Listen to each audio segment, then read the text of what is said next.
এখনও রাজধানীর এভারকেয়ার হাসপাতালে করোনারি কেয়ার ইউনিটে অর্থাৎ সিসিইউতে চিকিৎসা নিচ্ছেন বিএনপির চেয়ারপারসন খালেদা জিয়া। টানা 5 দিন ধরে তিনি সিসিইউতেই আছেন। তবে সোমবার অর্থাৎ আজ দুপুরে তার শারীরিক অবস্থার অবনতি হয়েছে। চিকিৎসক কিন্তু জানিয়েছে যে রোববার রাত থেকেই 10 থেকে 15 লিটার অক্সিজেন দেওয়া হয়েছে খালেদা জিয়াকে। অবস্থার অবনতি হওয়ায় আইসিইউ প্রস্তুত রাখা হয়েছে। ইতিমধ্যে আইসিইউর কিছু সাপোর্টও কিন্তু সিসিইউতে সরবরাহ করা হচ্ছে। বিএনপি চেয়ারপারসনের চিকিৎসায় গঠিত মেডিকেল বোর্ডের একজন সদস্য সোমবার দুপুরের সময় তিনি কিন্তু জানিয়েছেন যে ম্যাডামের অবস্থা হালকা অবনতি হয়েছে। আইসিইউতে নেওয়া হয়নি, তবে প্রস্তুত রাখা হয়েছে। এই আইসিইউ সাধারণ আইসিইউর মতো নয়, এখানে সব ধরনের সাপোর্ট রয়েছে।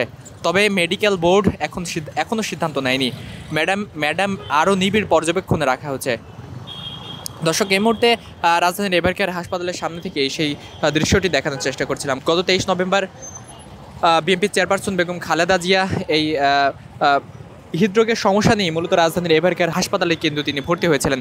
এখনও পর্যন্ত তার শারীরিক অবস্থার উন্নতি কিন্তু হয়নি এবং দেখতে পাচ্ছেন যে এই হাসপাতালের সামনে বিএনপির যে সকল নেতাকর্মীরা রয়েছে, নেতাকর্মীরা কিন্তু অবস্থান করছেন। আমরা দেখেছি সকাল থেকে বিভিন্ন রাজনৈতিক সংগঠনের যে সকল নেতৃবৃন্দরা রয়েছে তারা একে একে রাজধানীর এভারকেয়ার হাসপাতালের সামনে এসেছিলেন এবং বিএনপি চেয়ারপারসন খালেদা জিয়ার সাথে কিন্তু তারা দেখা করে এসেছিলেন।